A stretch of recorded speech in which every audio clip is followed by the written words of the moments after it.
sin récipe.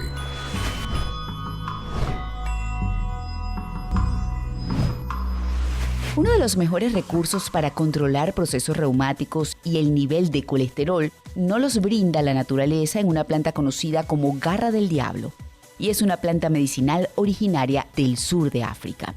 Tiene potentes propiedades antiinflamatorias, analgésicas y antirreumáticas, por lo que se utiliza en el tratamiento de dolores reumáticos como la osteoartritis, la lumbalgia y la tendinitis.